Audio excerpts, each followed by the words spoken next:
Leaders in fiction. Yes, that is what we're going to be talking about today. You ever watch a movie and you get so hyped up by that final act, whether it's Optimus Prime hyping up his homies to fight the Ops, that being the Decepticons, and you're over here like, you know what? I'm probably not going to be able to do anything, but I will definitely go up against the Decepticons for you, Senior Optimus Prime, okay? Or maybe that was just me. Whoever was in charge of writing the Optimus Prime monologues, dog, you could get me to sign up for whatever battle, conflict, war. Bro, if you said, stroll up to the cookout, we got a problem over here, in the Optimus Prime voice, I would sew up without question. That is how effective Optimus Prime was as a leader. But then we have other ones. We have a Griffith, which I'm going to be real with you. If the pay was good enough, I might fight for him for a little bit, okay? Up until the eclipse, but before the eclipse, it was pretty lit. And that's roughly what we're going to be talking about. I don't want to divulge too much, but we're going to be going throughout video games, TV shows, and movies. Taking some of the best leaders throughout fiction and some of the worst. I'm not going to sugarcoat it. There's some real bad ones on here that I would go out of my way to sabotage if I am in that group. And putting them in a tier list by how good of a leader I think they were, okay? And if that sounds good to you, please consider a like, comment, and subscribe. We're trying to get to 250,000 subscribers by the end of the year, and we're on track to do it with the support of you guys. And with all that out of the way, let's get into leaders throughout fiction. Let's go. Optimus Prime. We're starting off hot, okay? And listen. There are some people that are good leaders, but I just wouldn't want to go in the battle with for other reasons. And we'll cover that in a second. Optimus Prime is not one of them. Optimus Prime, no joke, bro, could motivate me to do anything. Like, I don't know, that guy's voice is just so peak that he could convince me to do just about anything that I really didn't want to do. Oh, we're going to be going the battle overseas for the 17th time within the past 20 years. Bet.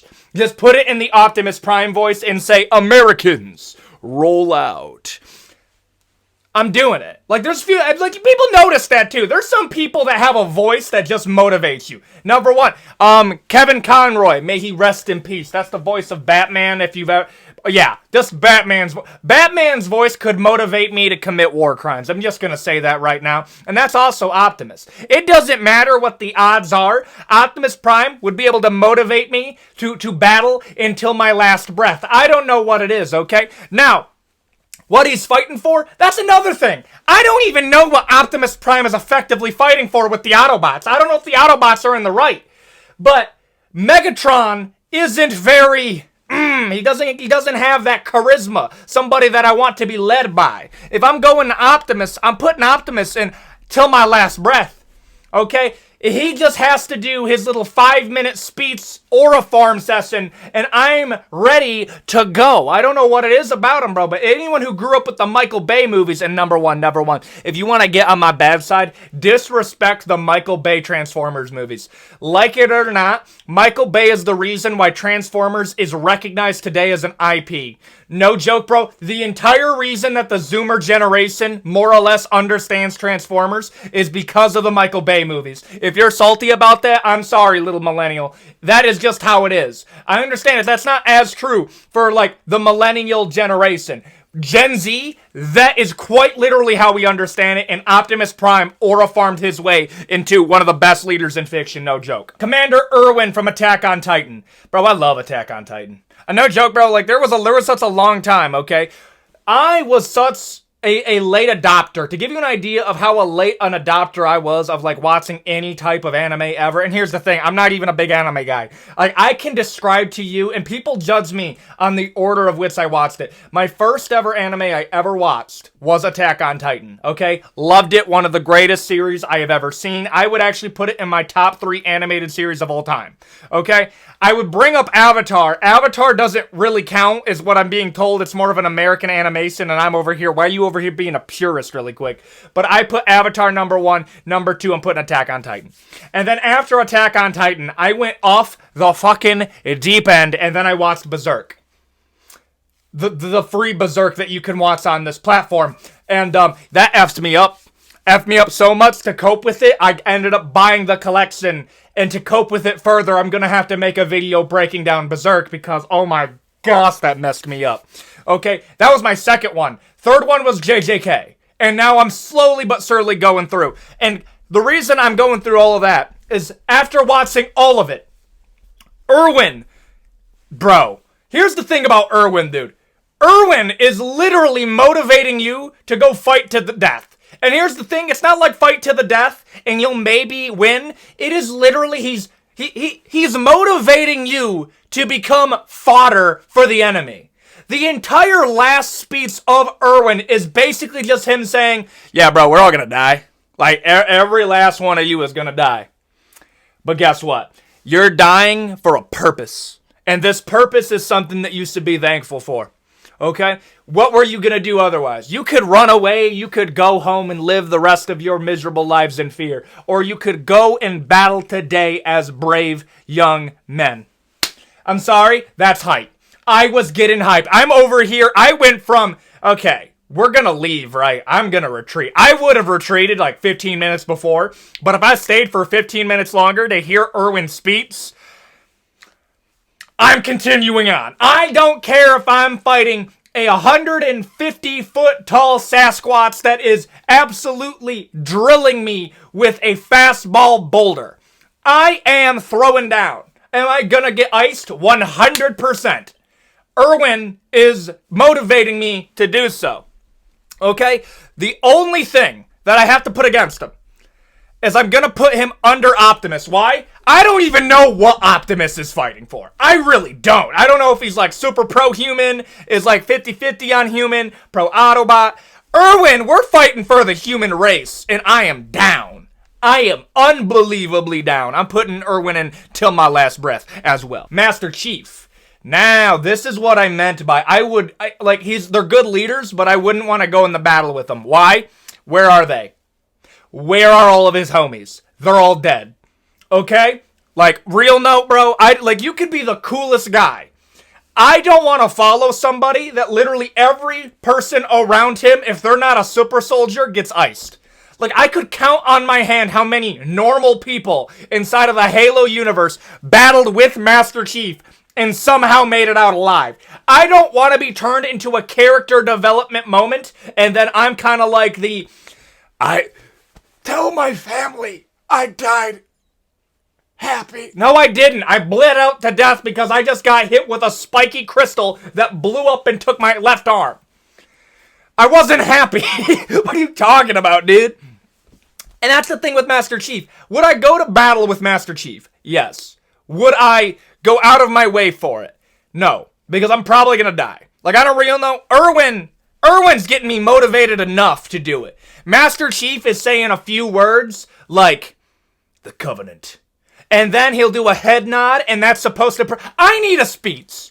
Okay, if I'm fighting to the death, I need somebody to come in here and give me a little bit of a pep talk.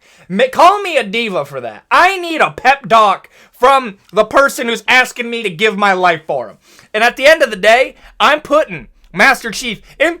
Sir, I'll do it. I know I'm in the right, but at the same time, Master Chief, like, what happened to all the other people? Like, isn't the whole point of your character, like, we could send you against anybody and you'll win? I'm gonna put it in, sir. Sir, I would do it, but, like, I'm probably gonna die, though. Iron Man. We're doing Iron Man and Captain America, okay? And here's the thing, bro. I'm Team Iron Man. I am. I was 100% Team Iron Man in Captain America Civil War. The only reason that Captain America is as sympathetic as he is inside of that movie is because his name is in the title. Other than that, he was saved by the plot. Iron Man absolutely no diffs Captain America in any other scenario outside of in a small room made of concrete. And Iron Man's holding back. And he can't really call on Jarvis to really give him much of a help. So no, the point I'm trying to make here, call it Iron Man copium. Iron Man was restricted by the very plot in every sense to make him look bad, and I still thought Iron Man had a better point. Oh, well, no, okay. The Sokovia Accords, in all reality, are more than reasonable. Yeah, every single superhero should have to register as a superhero. 100%. Does anyone have a... Iron Man! You literally were an arms dealer! What are you talking about, bro? Like, Iron Man has a better idea of how this works than the guy who went through World War II and Captain America. Like, no. Mr. Captain America, sir, name one thing that is unreasonable about the Sokovia Accords. Name one, okay? You literally fought the Germans in World War II. The Germans would be in favor of what you're doing. No joke, bro. They would. 100%. The only things, technically, is the idea that these superheroes favor working with the United States as opposed to other countries. However, I would argue that's actually worked out in favor of the humanity as a collective in terms of how it's gone in the MCU. Like, yeah, the Avengers, when they operate with the U.S., they actually do pretty well. Obviously they do. Well, what about Sokovia? Did humanity go extinct? Did they? Oh, well, Iron Man created Ultron. I hear what you're saying, but, he's not... Okay, Iron Man's in the right, okay? Iron Man is in the right when it comes to Civil War. Captain... if we're gonna look at this, just because your homie was severed and became the Winter Soldier doesn't mean he gets a pass. No, he doesn't. I'm sorry, what are you talking about, dude? Here's the thing with Iron Man, though. I don't have superpowers. Could he motivate me? Maybe. Only if I got paid. Iron Man has the means to pay me to the point where I could fight for him, but I need to get paid and I need some weapons. And that, at the end of the day, that's all really Iron Man can bring, and I think that's valid. He has a very, intellectual way of hyping me up, and I'm going to put it in if I got paid. Okay, I'm going to put it right there. Captain America. Captain America, I wouldn't side with him during Civil War. I wouldn't. I really just wouldn't. Okay? And that's another thing. Oh, well, Iron Man thought of Scarlet Witch as a weapon. She's literally a chick that can control reality. Oh, yeah, let's just allow her to do whatever she wants. No. There should be some level of safeguards in play. This is like the whole Cecil versus Invincible situation. I might add Cecil by the end. Yeah, I think I might add Cecil by the end of this. Okay? Cecil's 100% justified to have safeguards in play for Invincible. The same way that Iron Man is justified to have safeguards in play for Scarlet Witch. They're too we're in a universe where mind control not only exists, this chick has the ability to mind control people. And we're just gonna, with faith, pretend that she will never do it. She literally was a bad guy. Okay? Well, she's just a kid. Yeah, a kid with powers that literally almost no-dipped our big bad. Yeah, maybe we should have some safeguards in play, okay? What are we talking? You were in World War II. It is literally the crowning example of what happens when we don't have safeguards on people with power. Captain America, what are we doing? I can't. Captain America could motivate me, though. Okay, he could. He could motivate me. And outside of Bucky, everybody kind of lived. On a real note, really think about it. Almost everybody lived that fought with Captain America. Oh my goodness. I was just talking down on Captain America the entire time, but for his motives. But, if he's leading me in the battle, my odds of survival go up dramatically. Why? Who died around Captain America? Bucky? No, he didn't. Iron Man? That's his fault. What are you talking about? I'll put him in yes, dude. Iron Man's death is very avoidable. Just give the glove to Captain Marvel. Just do that. Yes. Yes. Robb Stark. I love Game of Thrones, and this is during the prime of Game of Thrones, so I'm down with it. And I'm going to say this right now, okay? Ned probably has the easiest argument to I would follow him. The only problem that Ned had is Ned insisted on blowing the whistle inside of his enemy's hood. And that's a really non-intellectual way of saying, yeah, maybe if I'm in my enemy's castle, I shouldn't try to whistle blow that the heir to the kingdom is actually a bastard. And this is a family that has a proven line of, dude, her father is the general of Westeros. Yeah, maybe there's going to be what are we talking about, dude? You were just talking bad on the Lannisters the entire time that you were there. Yeah, you're homies with the king.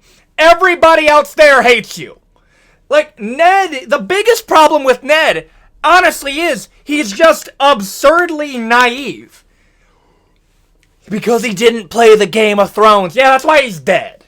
That's why he's dead. Okay? Great leader. Okay? I think that's fair. Would I, till my last breath...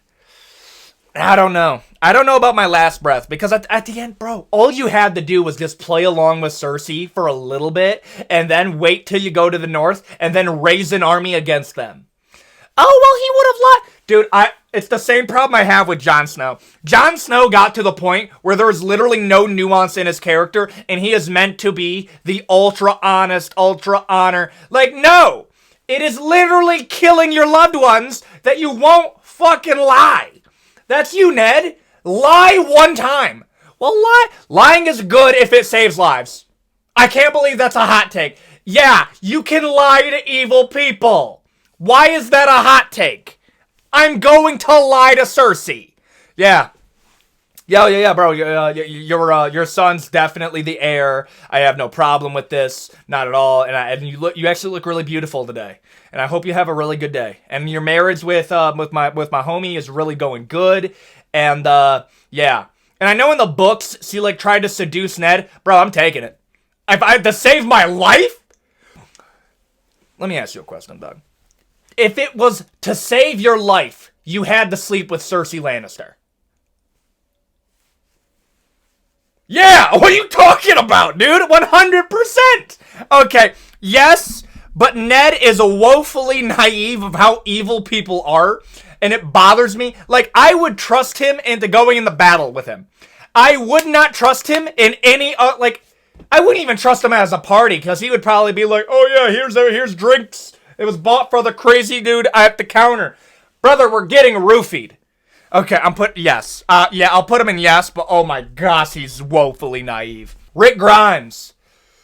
Okay. Rick Grimes is a pretty good leader. I'll just admit that right now. But here's the problem that I have with Rick Grimes, okay? I lost respect when he let Negan live. Yes, I'm going to keep on saying that. I lost respect for Rick Grimes when Negan left, because I'm sorry. If somebody can stroll up to your group, ice your best friend and another person in your group, literally threaten to chop the arm off your kid and use you to do it, and he's telling you pick left or right to chop off your kid's arm, and then he gets your kid killed. People say, oh no, that technically wasn't him. It was because of him. If I open the door for zombies to get in, and then Carl gets eaten by a zombie, that's my fault. That's the same thing that Negan did, okay? So, your son's dead, your best friend's dead, another one of your friends is dead, and a bunch of your homies are also dead because of that.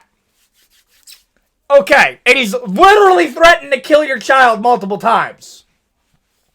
And you let him live. Absolutely not. Well, he wanted to be the bigger person. You're being dumb. This is literally Batman and the Joker level of insanity. Yeah, no, Batman should ice the Joker. There's literally no good argument against that outside of literally the Joker possessing Batman if he dies. And that's not something that he knows, so that doesn't work, honestly.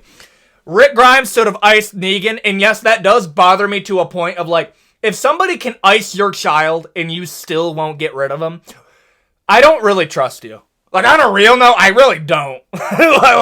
Let me get this straight. You killed off Sane. And the biggest thing that Sane did that was bad is he got too connected with your wife. And your wife, oh my gosh, I hated Rick's wife. Rick's wife is so annoying, dude. I'm sorry. Well, you weren't here to protect us. I was in a coma, woman. What do you want me to do? And then Sane goes to the hospital. And I'm sorry I'm ranting now, but like y'all want to hear it. The goes to the hospital, goes up to Rick, puts his ear on his heart to see if it's beating. And first off, literally the least effective way to tell if somebody's alive, if we're gonna be real, just do a pulse. If you can't hear, do a pulse, okay? It's not that hard. It really isn't that hard, okay? So, and he's in a coma during the apocalypse, okay? Sane comes back. Rick comes back. And it's like, I thought you said he was dead. Yeah, there was gunshots going on. I probably can't hear his heartbeat as well. Okay, yeah. Lori annoys me to a degree that I don't blame Lori for sleeping with Sane. I really don't, because Rick should have been dead. And to the point where I think he is dead. Honest to God, I think Rick came back from the dead, and it was like a weird thing with the zombie virus, and it was a plot line that they completely dropped, because Rick is a functionally immune to the virus if we're really going to go down to that. Okay, that's what I thought they were doing for the longest time. But they dropped it. So Rick died, okay? And even if he didn't, he's in a coma during the apocalypse. You do not have the means to take care of Rick. I love how this turned into me rating Rick as a leader, and then it just turned to me roasting Lori. Yeah. No, okay. Rick is a good leader. The only problem that I have is the same problem I have with Master Chief. How many people die when they're following Rick, dude? Yeah, the corp, like, if I don't give off main character energy, I'm dead. And that was one of the biggest problems I had with The Walking Dead. I stopped caring about characters because they kept on dying. And they died in horrific ways, so I just stopped caring. I'm putting Rick in next to Master Chief because, yeah, I have a chance at survival. In the early seasons of The Walking Dead, absolutely not, bro. I'm cooked. Joffrey Lannister. No. Absolutely not, bro. The only way that I'm following Joffrey Lannister in the battle is if his grandpa Tywin Lannister is secretly running it. In any other scenario, bro, I am betraying Joffrey Lannister, literally stabbing him in the back and saying that I'm working as a double agent for any army that he's going up against, and then hoping they spare me. That's what's gonna happen with me if I'm following Joffrey Lannister, dude. Like, I would go as far to say there is a higher chance of me betraying Joffrey than me betraying Griffith from Berserk, and I'll cover that in a second. But yes, I am gonna put I'm betraying Joff. No, 100%. Paul Atreides. I'm gonna be real here. Okay, this is gonna come off as a slight glaze session. I didn't think Timothée Chalamet was that good, and in fact, I said he was overrated as an actor, and then I watched Dune 2, and then I literally walked out of that theater being like, bro, I would fight for the Fremen. 100% I would do it. Dude, this guy really hit in I am. Like, the speech that Paul Atreides does to the Fremen religious leaders is literally meant to, like, denote some of, like, the symbolism of, like, Jesus speaking to, like, the Jewish leaders in, like, ancient times. It is meant to be that. And that's what he does. Strolls in there, literally walks into a room of people that either don't believe in him or want him dead. He is a foreigner from the stars. And by the end of it, literally has convinced him that he is theirs Jesus. I'd probably follow that guy in the battle. Like, in all honesty, bro, I'm fighting for Paul Atreides, the Moadib, Lisan al Gaib. I'm putting him in till my last breath, and honestly, bro, above Optimus. I'm sorry, dude, his speech that he gave in Dune 2 was so good, I actively was, like, in the movie theater. Like, I got goosebumps from how good that speech was. It hit so hard. Till my last breath, I'm dying, bro. I am fighting, dude. Easily. Caesar from Planet of the Apes. You know you're good when, as a human, I'm probably gonna side with you. Like, that's how crazy it was. And I digged it. I 100% was digging it basically the entire time, dude. The only problem with Caesar is he has the same problem like Ned Stark does, where he's too honorable to the point where it's like, yeah, bro, you shoulda iced Koba.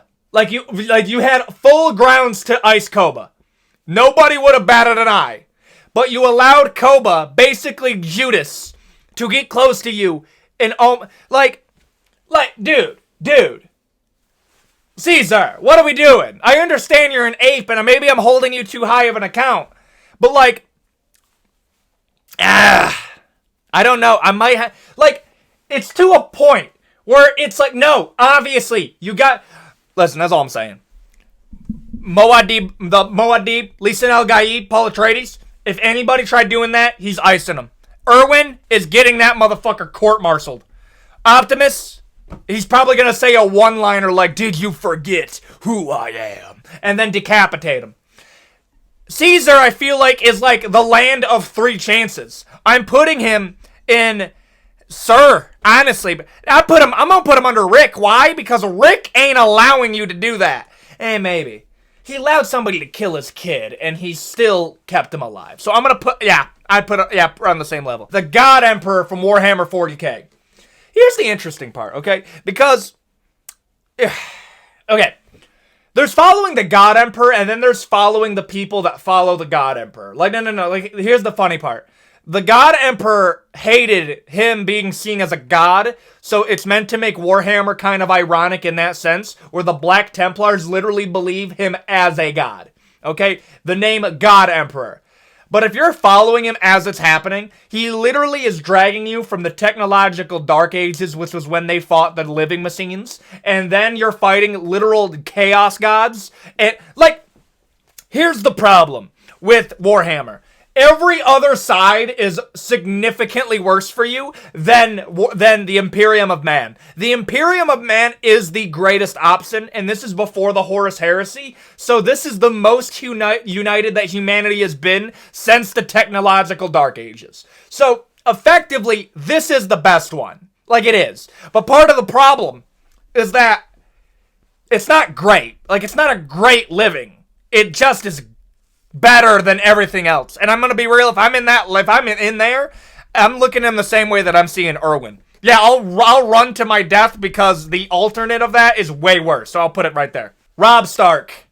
Here's my thing with Robb Stark, Doug. Okay, he did not do what needed to be done. I'll say it right now. The entirety of the Red Wedding is literally one of the most avoidable tragedies in fiction, and that's what makes it such a big tragedy. No, don't get with your wartime nurse because we have to get you married to a royal family. We are in a war.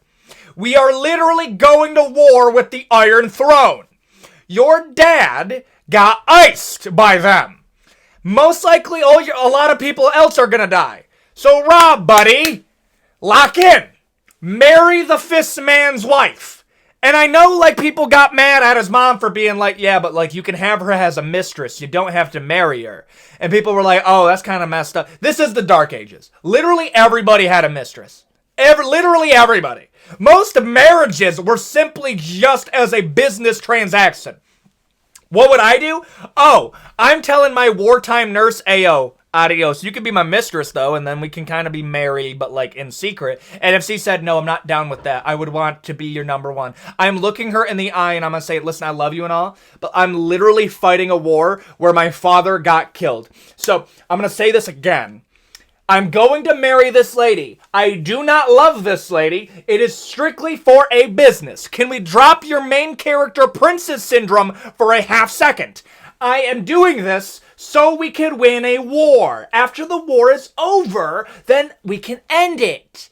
If that is a problem with you, then it really just comes down to this. I'm over here trying to win a war. You're trying to live a princess fantasy. That is what Robb should have done. In all honesty, that is what he should have done. If you think that's messed up, you would have died in the Red Wedding. You just would have. His entire family he either got betrayed by his generals or his family died. Robb, through not doing what needed to be done, got his wife, his unborn child, his mother, and a ton of other people killed. Robb, no. I would have to get paid. I would have to get paid to follow Robb. Why? Because it would legitimately bother me. I would be like, yo, Robb, stop. Robb, no. Like, I would look at Robb being like, yo. I understand all your brothers have been sent away or not, but, like, brother, you stop trying to live this fairy tale fantasy and lock the fuck in. You're in a war. Our dad just died. I'll lead if you can't. Shit, dude. What are we talking about? Cecil Stedman. Last minute add on to here. Everything that I said about Iron Man, times that by 10. Cecil is not only justified to do what he did to Mark, and I know this is turning into kind of like a justified, maybe I'll do another justified heroes, because there's some heroes, I don't know if I'll do that. Cecil might be a one-off for this one. Cecil's 100% justified. Every single safeguard he put on Invincible is something that he should have put on Omni-Man, and the only reason you have a problem with it is you're viewing this as an audience member and not viewing it through the lens of what this world is going through. Think about this. We are in a universe where mind control is not just a thing, it is literally done by any hero that is above B class, okay? Not just B class. B tier villains have the power of mind control. There is a whole race of people that are more powerful than Invincible, who is the most powerful superhero on Earth. So yeah, my safeguards, I would have even more. I would have drones going across the Earth every single moment of the day with a JBL speaker with the frequency that would fry the brain of a Viltrumite. Oh, well, you just don't trust Invincible.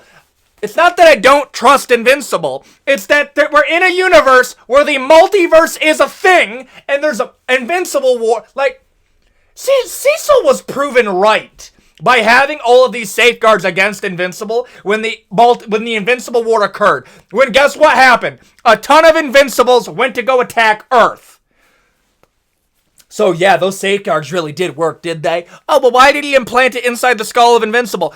He might get mind controlled. Well, he doesn't. You're literally quoting something that you know is going to happen in the future that nobody in this universe knows. Yes, everybody should have a safeguard. 100%. We're talking about the most powerful hero on Earth. And his dad was able to go incognito for 18 years and nobody saw red flags. I am putting... Yeah. If you want to... he was able to coordinate a defense of Earth within literally, as it's happening, 3 days, was able to clear up the Invincible War. Objectively, bro, he's a great leader. I'm putting him up there. Above Captain America, no question, bro. Griffith. I thought it'd be kind of funny to end it off with Griffith. Here's the thing. As it's happening, Griffith would be pretty lit. And it's said multiple times that people started by following Griffith because of the money. And then they followed him because he was just a cool dude. But here's my thing with Griffith. I would just do it to get paid. I'm going to be real, bro. As awesome as it is that he wants to become king and all, in that moment, I would look at Griffith like, yeah, but can I get paid? On a real, I know you don't care about us. This kind of spoilers. Well, I mean, not really. It's been out for 20 years. So Griffith recruits a kid to fight in his mercenary group, but he didn't think that he was actually going to die, and he gets killed in battle, and they found a knight's figurine in his pocket. And one of the dreams of the child was he wanted to be a knight in Griffith's kingdom. And Griffith has such a hard time coping with this that he actually has an emotional breakdown, and he sleeps with an old pimp to get more soldiers to fight battles. And here's the thing. I'll respect Griffith for doing what needed to be done to ensure that, less people ended up dying. But here's the problem. He's doing it not for the concerns of his men, but doing it for the concerns of himself. He wants less people to die because he needs more bodies to ensure that he can become king. And, as long as his motive, his goal of becoming king, coincides with me trying to stay alive and get paid, then we're good. The moment it turns into, oh, I kind of have, you're going to betray me. If my goals ever win against Griffith, he immediately just betrays you. The moment you are even a slight inconvenience... Dude, Guts came back out of retirement to save Griffith, and he immediately betrayed him because he saw Guts as an obstacle in his way, and then iced everybody. I'm gonna put him in if I get paid. And, if I get... And I'm looking this not through, that hindsight. If I knew what was going to happen, oh yeah, I would betray Griffith. In the moment, I would follow Griffith up until I get paid, because I don't think I think I would realize what this was. He don't give a shit about you, he just wants to become king. I don't give a shit about him, I'm just trying to get paid. And there you go, those are some of the best leaders throughout fiction, okay? A little bit of a different video today just came to me when I was arguing with myself, of course. Who would I rather follow in the battle? Erwin or Optimus Prime, and I just settled on Optimus Prime during the filming of this because Optimus Prime had me hyped for fighting for the Autobots. I don't even know what this whole drama is on their planet, but I was hyped that I was cool to help out. Erwin were literally fighting for what I think is humanity, and I think that's an easier sell, okay? But, yeah, that is going to be the video today. If this was entertaining to you, please consider a like, comment, and subscribe. We got a lot of new stuff coming to the channel within the next coming weeks. It's going to be crazy. We got the Doom Lord video releasing before the release of Doom the Dark Ages, so you guys got some Doom Lord issue on. I have been working on that. It's going to be... We got a lot of stuff coming within the next couple of weeks, and I'm pretty hyped to be releasing some of that, okay? So, please consider to like, comment, and subscribe. I know I keep on saying that, but we really are trying to get to that 250,000 subscribers before the end of the year, and hit the bell icon to stay notified. And if you enjoyed this video, I'm glad you did, and hopefully I'm going to be able to see you in the next one. Adios, guys, and I will see you all in the next video. Adios.